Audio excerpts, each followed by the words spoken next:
दुनिया में इस time Muslim population 2 billion mark को क्रॉस कर गई है। क्रिश्चियनिटी के बाद इस्लाम दुनिया का दूसरा सबसे बड़ा रिलीजन है। हालांकि इस्लाम को फॉलो करने वाले 2 बिलियन मुस्लिम जरूर हैं, लेकिन ये भी 2 ग्रुप में बटे हुए हैं, शिया और सुन्नी, जिसमें सुन्नी पॉपुलेशन अराउंड 90% है, तो वहीं शिया मुस्लिम 10%, जो कि maximum Iran, Iraq, Bahrain, Azerbaijan जैसे देशों में रहते हैं। चूंकि सुन्नी मुस्लिम पॉपुलेशन में ज्यादा है, तो मुस्लिम कंट्रीज की मैक्सिमम कंट्री पर इन्हीं का कंट्रोल है, जबकि 3 कंट्री ईरान, इराक और अजरबैजान ये ऐसी कंट्री है जिसपे शिया मुस्लिम रूल करते हैं। ये दोनों कम्युनिटी लिटरली इस्लाम का पार्ट जरूर है, लेकिन ये दोनों एक दूसरे को अपने दुश्मन के तौर पे देखते हैं। ये दोनों एक दूसरे को नुकसान पहुंचाने का कोई मौका नहीं छोड़ते। जैसे साल था 2016, इराक के बगदाद सिटी में शिया मुस्लिम 40 सुन्नी मुस्लिम को मार देते हैं। इस बीच शिया मुस्लिम रोड पर ड्राइवर्स को रोकते, उनकी आईडी देखते और उसमें जो सुन्नी मुस्लिम होते उन्हें मार देते और जो शिया होते उन्हें जाने देते। इराक में ही साल 2006 से लेकर 2008 तक शिया सुन्नी के बीच हुए क्लैशेस में 1000 से ज्यादा लोगों की जान चली जाती है। इसी तरह 24 अक्टूबर 2015 को बांग्लादेश के ढाका में शिया मुस्लिम कम्युनिटी के आशूरा के एक जुलूस में सुन्नी मुस्लिम बॉम्ब अटैक कर देते हैं, जिसमें एक की मौत हो जाती है और 80 लोग इंजर्ड होते हैं। बांग्लादेश में ही 26 नवंबर 2015 को सुन्नी मुस्लिम शिया कम्युनिटी की एक मस्जिद पर गोलीबारी करते हैं और उसमें भी एक की मौत हो जाती है। के लिए पाकिस्तान की बात करें तो साल 1987 से लेकर 2007 के बीच 4000 शिया मुस्लिम को मार दिया गया। ह्यूमन राइट्स वॉच के अकॉर्डिंग साल 2008 से लेकर 2014 तक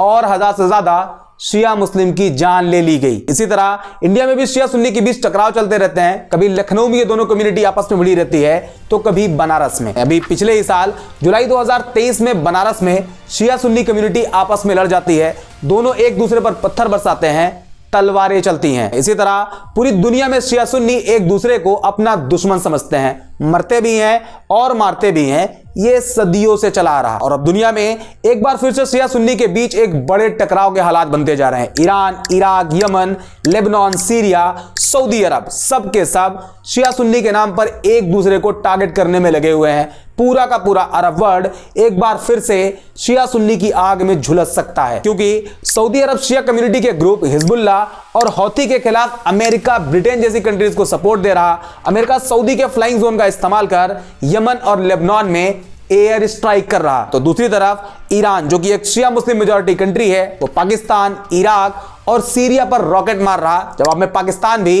ईरान के इलाकों में बमबारी कर रहा। ऐसे में अब सवाल आता है कि ये सुन्नी मुस्लिम और शिया मुस्लिम क्यों आपस में एक दूसरे को मारते रहते हैं? दोनों के बीच इस दुश्मनी की वजह क्या है? ये सुन्नी और शिया मुस्लिम है कौन? शिया मुस्लिम कम्युनिटी की शुरुआत कैसे हुई, कब हुई और क्यों हुई? इन सारे सवालों का जवाब जानते हैं आज के वीडियो में।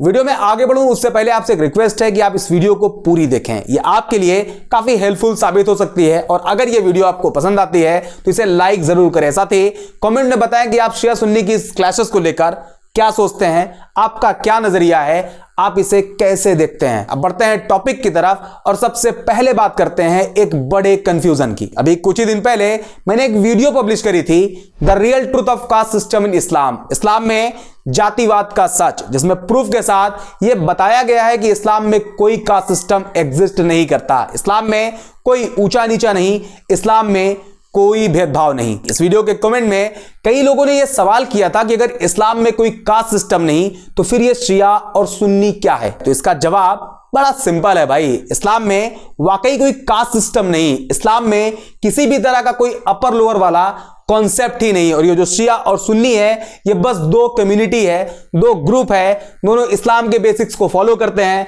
एक अल्लाह को मानते हैं, प्रॉफिट ऑफ इस्लाम को अपना नबी मानते हैं। कुछ रीजन है जो मुसलमान इन 2 ग्रुप में बटे हुए हैं, आज हम उस पर भी बात करेंगे, बट इवेंचुअली सच यही है कि इस्लाम में कोई कास्ट सिस्टम एग्जिस्ट नहीं करता।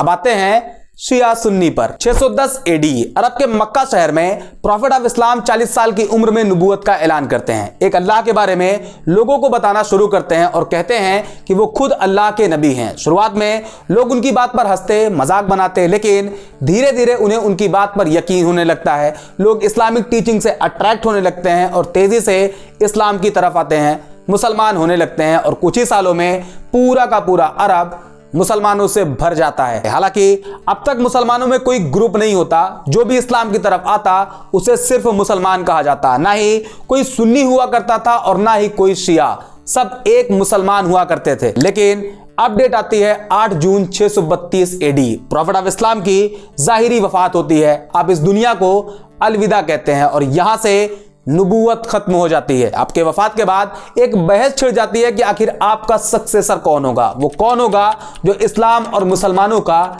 नया लीडर बनेगा। कई अलग अलग लोग अपनी राय रखते हैं कि इन्हें होना चाहिए, उन्हें होना चाहिए, और उसी में कुछ लोग ऐसे भी होते हैं जिनका कहना होता है इस्लाम की लीडरशिप की जिम्मेदारी प्रॉफिट के चचेरे भाई हजरत अली को मिलनी चाहिए। अलग अलग लोगों की अपनी अलग अलग राय होती है। कैलिफ पीरियड शुरू होता है। प्रॉफिट ऑफ इस्लाम के सबसे करीबी दोस्त हमसफर हजरत अबू बकर इस्लाम के पहले खलीफा चुने जाते हैं। एक कमेटी जिसे मजलिस शुरा कहा जाता है, वो सब इस बात पर एग्री करते हैं कि खलीफा हजरत अबू बकर को बनना चाहिए। अबू बकर खलीफा बनते हैं और यहां से बात खत्म हो जाती है। अब तक कोई भी शिया नाम का ग्रुप मुसलमानों के बीच एग्जिस्ट नहीं करता। अबू बकर 2 साल तक खिलाफत करते हैं, इस्लाम के खिलाफ उठने वाली कई तरह की बगावत को खत्म करते हैं। 2 साल बाद अबू बकर की डेथ होती है और 634 सीई में दूसरे खलीफा बनते हैं हजरत उमर। ये वो पीरियड होता है जब इस्लाम तेजी से पूरी दुनिया में फैलता है। एक के बाद एक जंग जीती जाती है और देखते ही देखते सिर्फ 3 साल के अंदर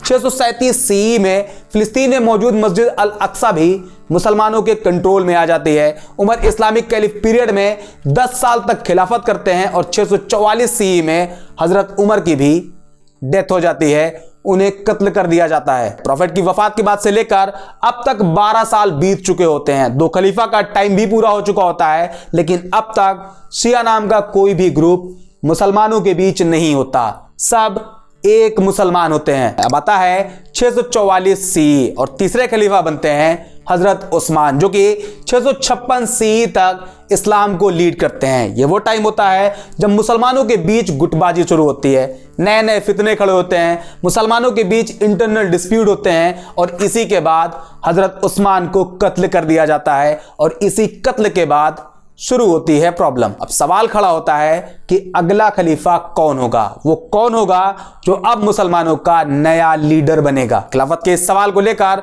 कुछ लोग प्रॉफिट ऑफ इस्लाम की बेटी फातिमा के शौहर और खुद प्रॉफिट ऑफ इस्लाम के चचेरे भाई अबू तालिब के बेटे हजरत अली को खलीफा बनाने के फेवर में होते हैं। उनका कहना होता है मुसलमान और इस्लाम को लीड करने का राइट प्रॉफिट की फैमिली का है, जिसे अहले बैत कहा जाता है। और इस डिमांड को लेकर जो लोग ग्रुप बनाकर सामने खड़े होते हैं उन्हें शियाने अली यानी अली का ग्रुप कहा गया। इसी पीरियड में 2 जंग भी होती है, पहली जंगे जमल और दूसरी जंगे सिफीन। इस पीरियड का वो ग्रुप जिसे शियाने अली कहा गया था वही आगे चलकर शिया मुस्लिम बनते हैं, जिनका यह मानना है कि अली को इस्लाम का पहला खलीफा बनना था, क्योंकि इस्लाम और मुसलमानों को लीड करने का राइट अहले बैत का है। वो ये भी कहते हैं कि अली के पहले जो तीनों खलीफा थे अबू बकर, उमर और उस्मान, ये तीनों इल्लीगल इलेक्टेड लीडर थे, क्योंकि पहला हक अली का था। इसी लीडरशिप वाले पॉइंट को लेकर मुसलमान के बीच एक अलग ग्रुप बनता है जिन्हें शिया मुस्लिम कहा जाता है। दूसरे आते हैं सुन्नी मुस्लिम, वो लोग जिन्होंने प्रॉफिट ऑफ इस्लाम के बाद हजरत अबू बकर, उमर, उस्मान और हजरत अली सभी को अपना खलीफा माना, सभी को मुसलमानों का लीडर एक्सेप्ट किया। और ये जो नाम है सुन्नी, ये अरबिक वर्ड सुन्ना से बना हुआ है, जिसका मतलब होता है ट्रेडिशन, परंपरा। वो इंसान जो प्रॉफिट ऑफ इस्लाम के ट्रेडिशन को फॉलो करता है। और इस सुन्नी इस्लाम को अहले सुन्नत वल जमात या अहल अस सुन्ना भी कहा जाता है। सुन्नी मुस्लिम्स ने शुरू के 4 खलीफा को खुलफाए राशिदीन का टाइटल दिया, जिसका मतलब होता है सही दिशा में चलने वाले। इन्हें खुलफाए राशिदीन इस वजह से कहा गया क्योंकि इनके बाद जो भी लोग आए वो पॉलिटिकली तो मुसलमानों के लीडर बने, लेकिन रिलीजन बेसिस पर परफेक्ट नहीं थे। यानी सुन्नी मुस्लिम के लिए 4 खलीफा उनके लीडर हुए, जबकि शिया कम्युनिटी अली के बाद जो लोग आए उन्हें अपना इमाम मानते हैं और अली से पहले तीनों खलीफा को इल्लीगल इलेक्टेड लीडर के तौर पे देखते हैं। अब एक सवाल यह भी आ सकता है कि आखिर शिया ग्रुप ने ऐसा क्यों किया, उन्होंने क्यों अबू बकर, उमर और उस्मान गनी के कंपैरिजन में हजरत अली को ज्यादा इंपॉर्टेंस दी। तो इसका कनेक्शन जोड़ता है एक हदीस से, जिसमें प्रॉफिट ऑफ इस्लाम कहते हैं जिसका मैं मौला हूं उसका अली मौला है। दरअसल जब प्रॉफिट अपना आखिरी हज पूरा करके मक्का से मदीना की तरफ वापस चले तो रास्ते में पानी के लिए एक जगह पर रुके जिसे गदीर खुम कहा जाता है, और उसी जगह पर प्रॉफिट अपने चचेरे भाई हजरत अली जो आपके दामाद भी हैं उन्हें साथ लिया और हाथ पकड़कर ऊपर किया और कहा, जिसका मैं मौला हूं उसका अली मौला है। ये वो सेंटेंस है जिसपे शिया मुस्लिम कहते हैं गदीर खुम में प्रॉफिट ये इशारा कर रहे थे कि मेरे बाद मेरा सक्सेसर अली होगा, जबकि सुन्नी मुस्लिम मौला वर्ड को लीडर के तौर पे नहीं बल्कि दोस्त, करीबी जैसे वर्ड से डिफाइन करते हैं। यही वो एक रीजन है जिस वजह से मुसलमान दो ग्रुप शिया और सुन्नी में बढ़ गए। जिसने चारों खलीफा को खुलफाए राशिदीन कहा वो सुन्नी बन गया, और जिसने शुरू के तीनों खलीफा को रिजेक्ट कर अली को अपना इमाम माना वो शिया बन गए। इस एक पॉइंट को लेकर दोनों में दुश्मनी बढ़ती गई, दोनों एक दूसरे को नुकसान पहुंचाने का प्लान बनाने लगे, और धीरे धीरे हालात यहां तक आ गए कि हज के दौरान भी शिया सुन्नी के बीच एक झड़प हो गई। साल था 1971। ईरान से शिया मुस्लिम हज के लिए सऊदी अरब जाते हैं और हज के दौरान ही पॉलिटिकल मैसेज देने के लिए एक एंटी इजराइल और एंटी अमेरिका कैंपेन की शुरुआत करते हैं। स्टार्टिंग में सऊदी क्राउन फैमिली इस पर ज्यादा फोकस नहीं करती, उन्हें इससे किसी तरह का कोई खतरा नहीं लगता, लेकिन बाद में ईरान कहता है कि हज और होली प्लेसेस को अकेले सऊदी को मैनेज करने के बजाय इंटरनेशनल निगरानी में रखा जाए। इस स्टेटमेंट के बाद सऊदी जो कभी ईरान के पॉलिटिकल मैसेज को अपने लिए खतरा नहीं मानता था वो अब एक्टिव हो जाता है। साल 1981 में हज के दौरान शिया और सऊदी सिक्योरिटी फोर्सेस के बीच पहली झड़प होती है। मस्जिद अल हराम और मस्जिद नबवी इस्लाम के दो सबसे इंपॉर्टेंट होली प्लेसेस में पॉलिटिकल नारेबाजी होती है जिसमें एक शिया मुस्लिम की मौत हो जाती है। ये वो टाइम भी होता है जब इराक के प्रेसिडेंट सद्दाम हुसैन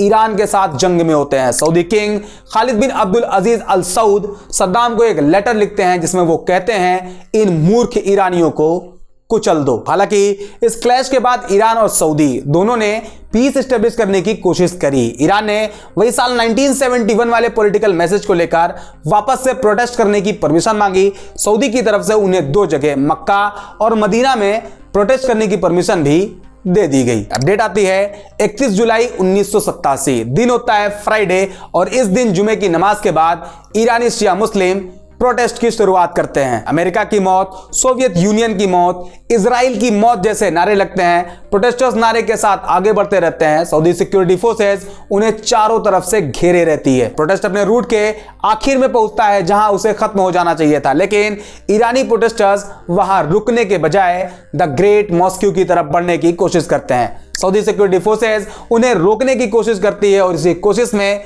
एक और झड़प होती है, स्टोन पेल्टिंग होती है, गोलियां चलती हैं, भगदड़ मच जाती है और करीब 400 से ज्यादा लोगों की मौत हो जाती है, जिसमें 275 ईरानी शिया मुस्लिम, 85 सऊदी अरब सिटीजन और 42 अदर कंट्री के लोग मारे जाते हैं। 3 अगस्त 1987 को ईरान तेहरान में पार्लियामेंट के पास 10 लाख लोग जमा होते हैं और चिल्लाते हैं बदला बदला। Official Islamic Republic news agency के अकॉर्डिंग इसे अ डे ऑफ हेट की तरह डिस्क्राइब किया जाता है। कहने को तो ये एक पॉलिटिकल प्रोटेस्ट के बीच हुआ इंसिडेंट होता है, लेकिन बिहाइंड द सीन सच यही है कि इस इंसिडेंट में भी सुन्नी और शिया एक दूसरे को टारगेट करते हैं और इसके लिए दोनों कम्युनिटी के पास अपने अपने आर्म्ड ग्रुप भी है। जैसे सुन्नी मुस्लिम कंट्रीज के कुछ कंट्री अल कायदा, तालिबान जैसे ग्रुप को फाइनेंशियल सपोर्ट देती है, as it is Shia community Hezbollah, Houthi जैसे ग्रुप को हथियार, पैसा, ट्रेनिंग सब प्रोवाइड करता है और इन सब का रिजल्ट